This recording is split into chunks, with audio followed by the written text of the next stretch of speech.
As you see us here, we are the lawyers of Waziri Echesa. What is the other name?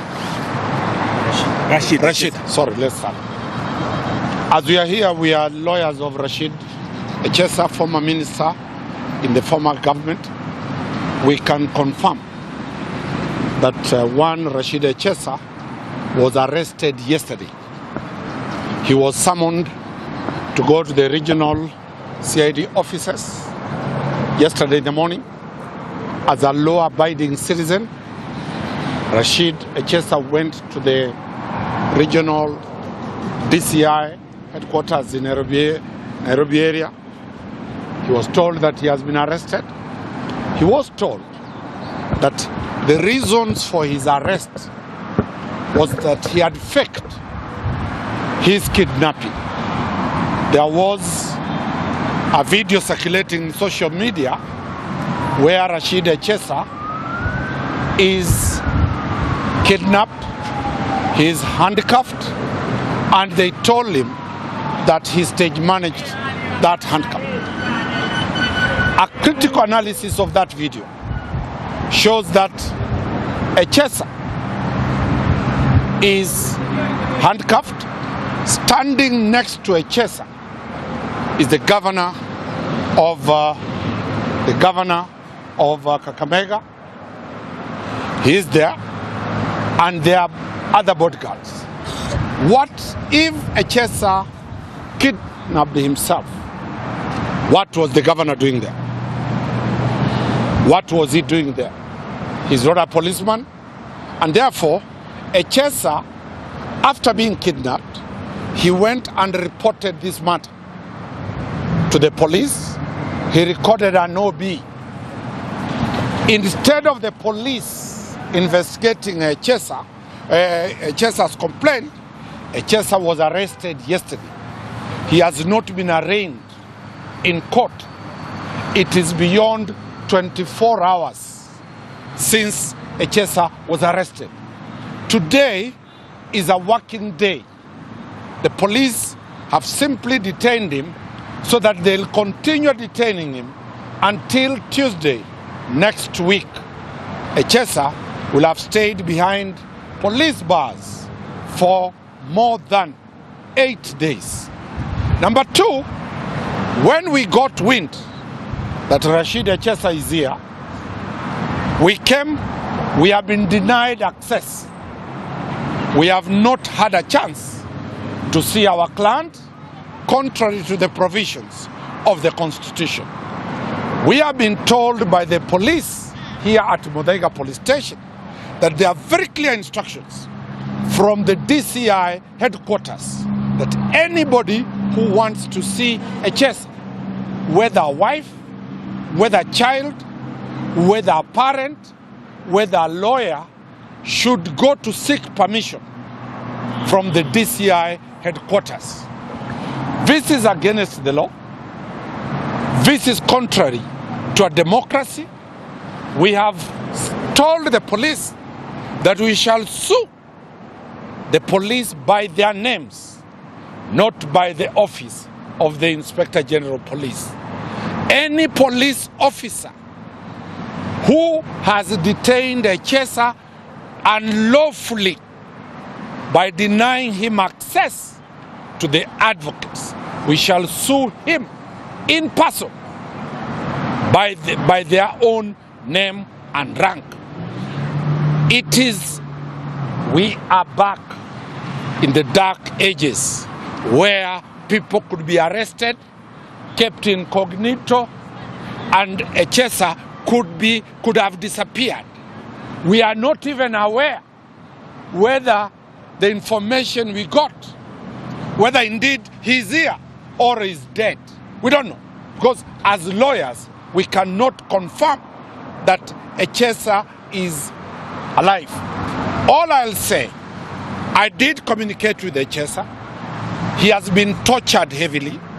He has been brutalized heavily. And that is what we are saying. It is now back to the old age where torture, which was removed from the statute, has been brought back. were holding somebody incommunicado has come back, where the world cannot know that Echesa, a former cabinet minister, can be held incommunicado. So that is the position. From here we'll go to the DCI to seek clarification.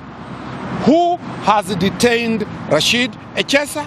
Under which law that they have detained Echesa without him being allowed the right to access his advocate? My brother, Mr. Cliff Ombeta.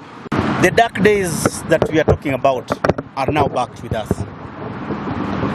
You can see the recent trend has been that people have started disappearing and appearing later dead. Some of them have never been traced.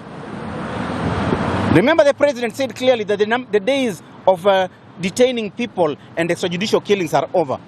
But then let's question again, are they really over? Because today what we are seeing is a repeat and a performance of the same thing. The reason why we have fundamental rights is very simple. To prevent such excesses whereby a person cannot be seen, or a person cannot be visited, or a person does not enjoy his fundamental rights. Does Echesa have fundamental rights? Yes. And therefore, does he have a right to a lawyer? Yes. But what has happened here? The lawyers have been denied the right to see him, and he has been denied this right to actually see him and see his family.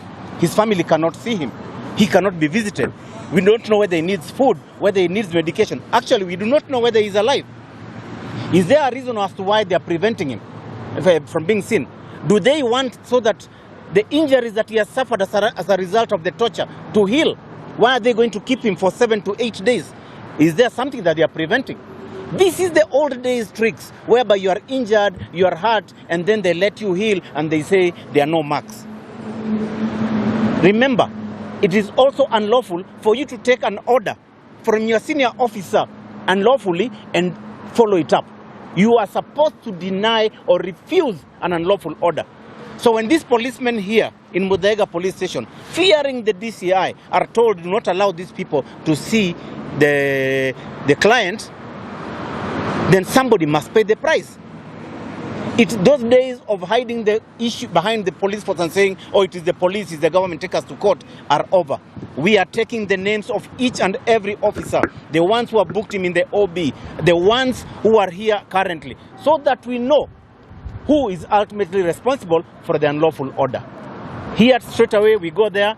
From there, we find out, we see who we are going to meet, we see whether we are going to be given a chance to talk to him or to see him.